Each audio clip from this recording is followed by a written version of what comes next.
persoană de vârstă 8-10 ani.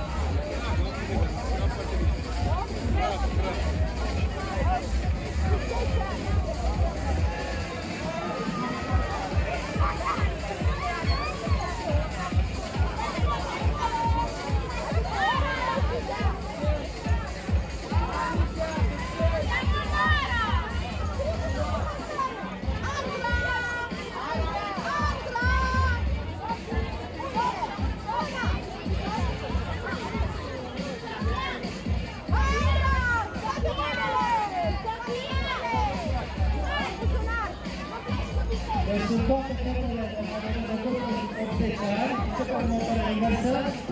10, 9, 8, 7, 6, 5, 4, 3, 2, 1, start!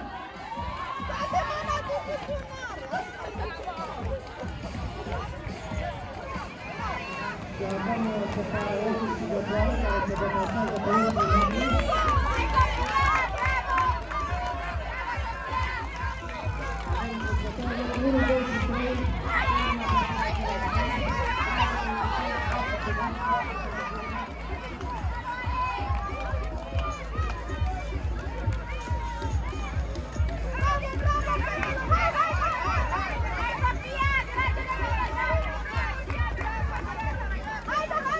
Băieți, categoria 9-11 ani, vă rog în zonă de fresh start, ca să nu interferieți.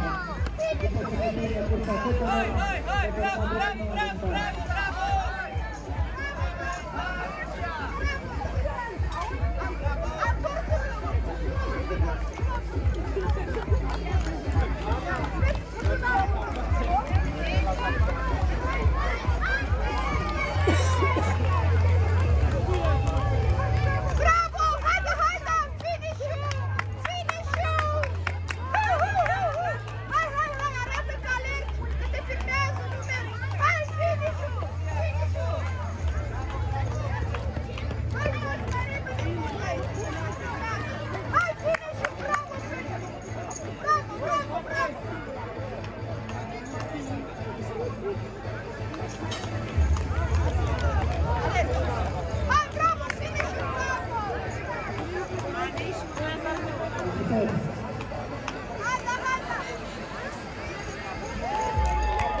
Felicitări!